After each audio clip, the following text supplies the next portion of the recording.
Frères et sœurs bien-aimés, chers éducateurs, élèves et étudiants, il m'est un immense plaisir de pouvoir aujourd'hui vous entretenir en ce jour dédié à l'éducation.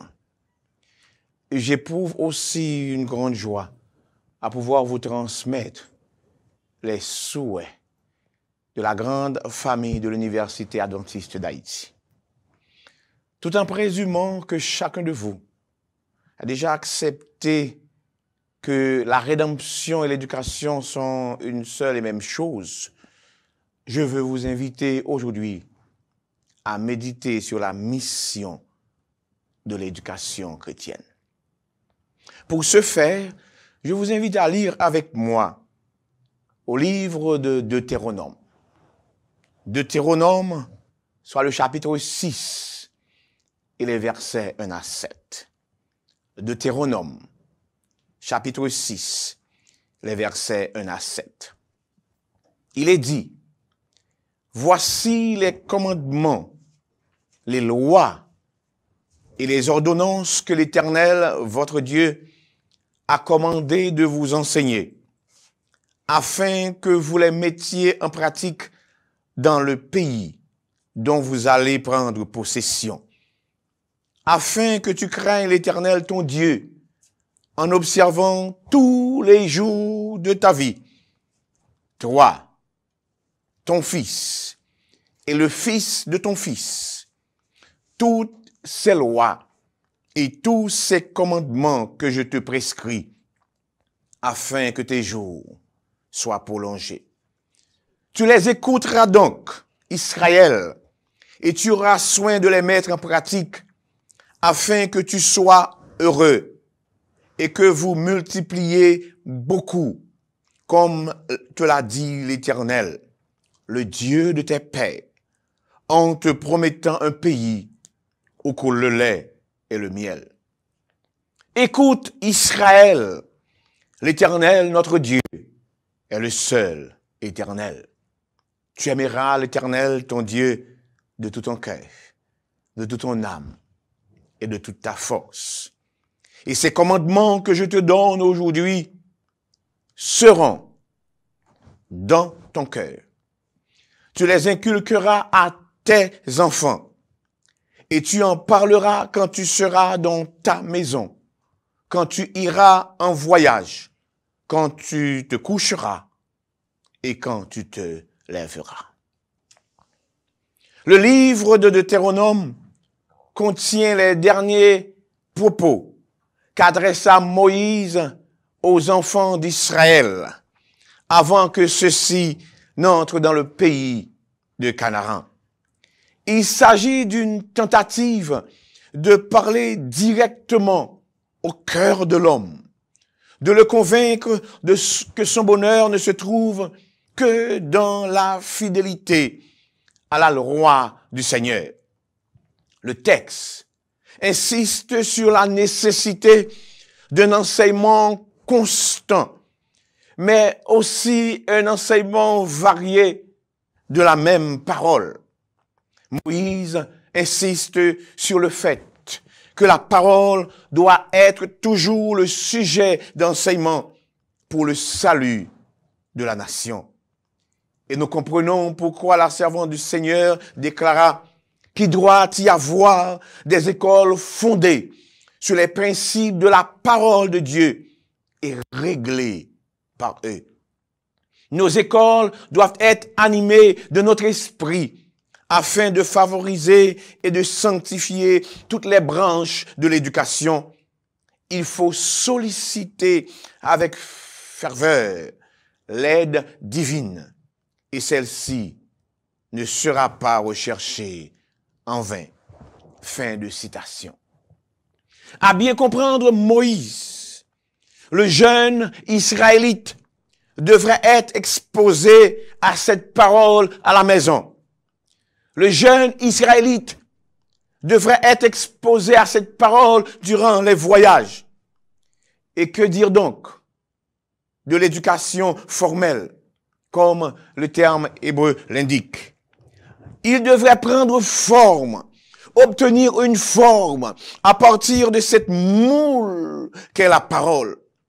Tu les inculqueras à tes enfants par un simple enseignement, mais on devrait les inculquer aux enfants, en sorte que si la parole devrait se retrouver sur toutes les lèvres, si la parole devrait être dite partout, que dire de l'école? L'éducation formelle devrait aussi être basée sur la parole. En effet, bien-aimés, l'éducation chrétienne n'est pas une option. L'éducation chrétienne n'est pas une alternative. L'éducation chrétienne, c'est un passage obligé pour le croyant. Dans le texte de Deutéronome 6, nous retrouvons ce Moïse qui s'en va et qui donne leitmotiv au peuple d'Israël. L'Éternel, votre Dieu, m'a commandé de vous enseigner. En sorte que c'est un enseignement qui se donne et l'enseignement dit que nous devons respecter les commandements. Mais pas seulement respecter ces commandements.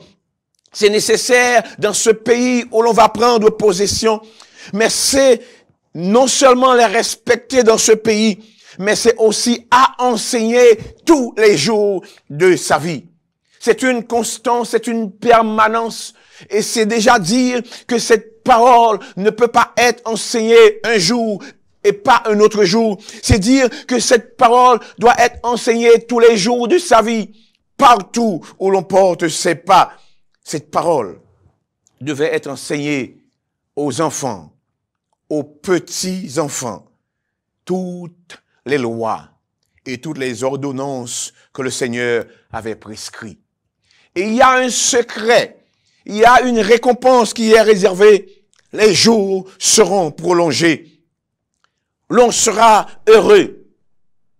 On assistera à une multiplication.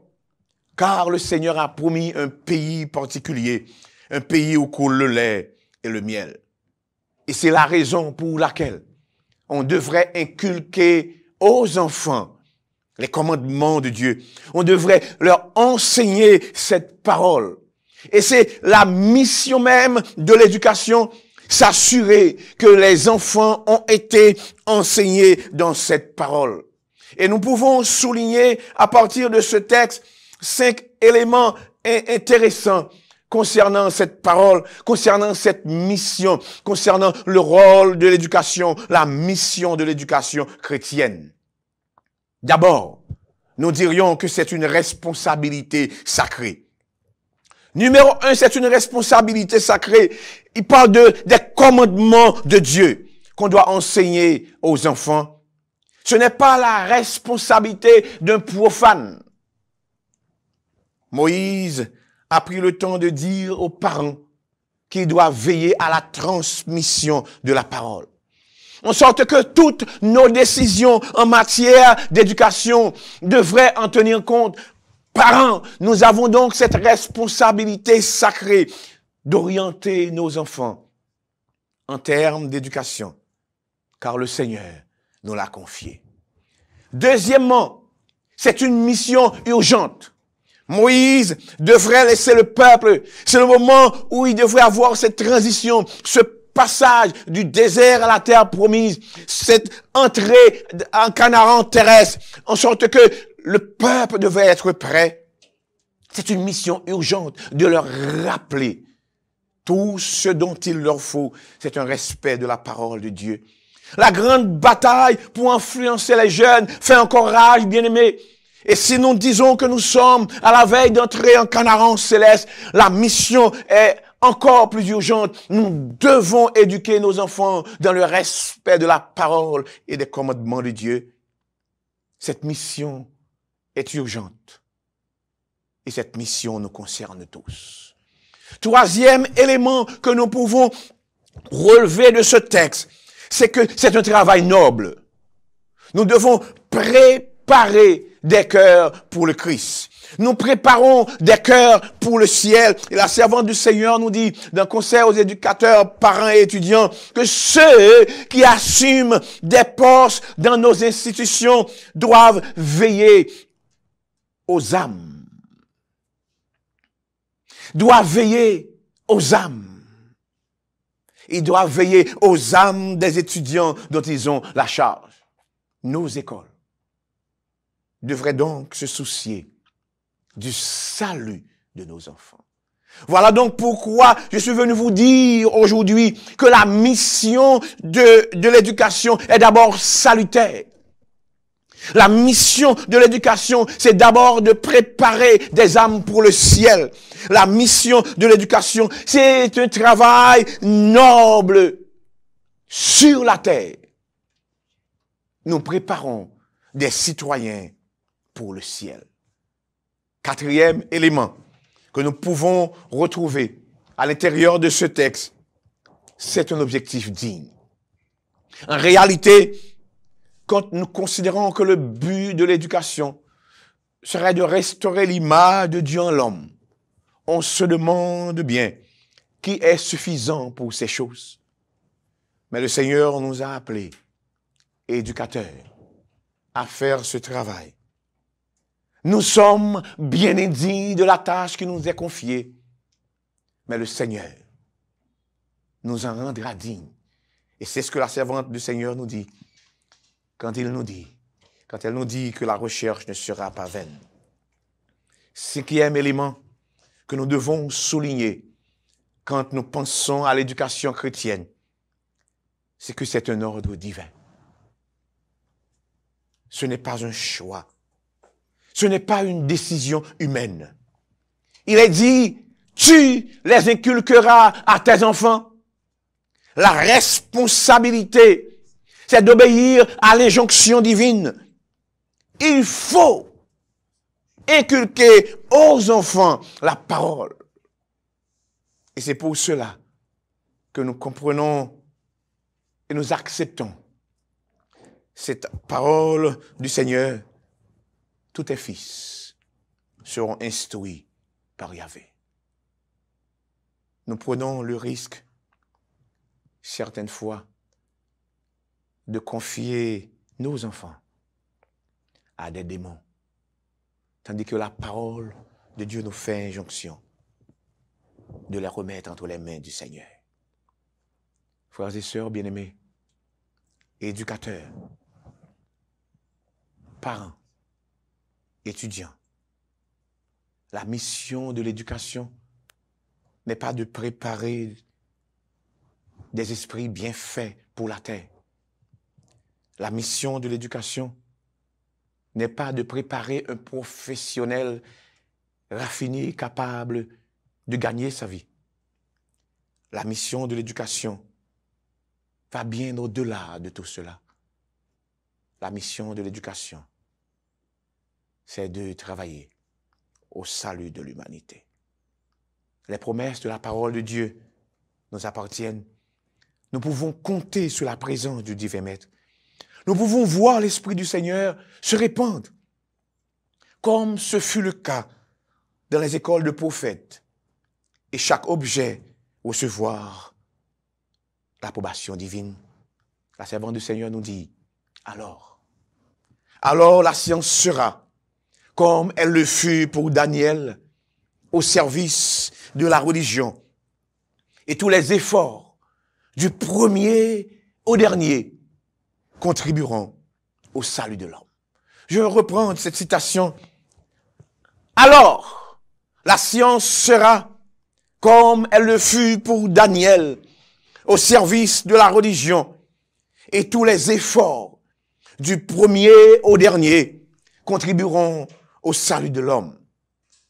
Corps, âme et esprit, à la gloire de Dieu, par Jésus-Christ notre Seigneur. Je veux croire que chacun de nous, parents, éducateurs et étudiants, nous comprenons que la parole devait être notre point de mire. Et je terminerai pour vous dire que le texte insiste sur une récompense. Je veux mentionner que c'est une récompense à double volet. C'est une récompense temporelle. C'est pour le pays où nous vivons. C'est une récompense pour maintenant, afin que tu sois heureux. C'est une récompense pour aujourd'hui. Le Seigneur déversera ses bénédictions sur les parents et sur les éducateurs qui ont compris la mission de l'éducation. Mais c'est aussi une récompense éternelle, car le Seigneur nous demandera compte des enfants qui nous ont été confiés. Frères et sœurs bien-aimés, éducateurs et parents, c'est l'heure de décider, d'obéir à l'injonction divine, d'entendre la voix du Seigneur nous dire, par la bouche de Moïse, comme il l'a proclamé aux enfants d'Israël, ces commandements que je te donne aujourd'hui seront dans ton cœur. Puissions-nous intégrer ces commandements dans nos cœurs. Mais ces commandements qu'il donne aujourd'hui, que nous puissions les inculquer à nos enfants. Que nous puissions en parler partout, à la maison ou en voyage, quand nous nous couchons et quand nous nous levons. Que nos enfants puissent être exposés à la parole en vue de leur salut. Puisse le Seigneur aider chaque parent, chaque éducateur, chaque étudiant à saisir la portée salutaire de cette mission et de s'enrôler en vue de la finalité éternelle. Que le Seigneur soit avec vous.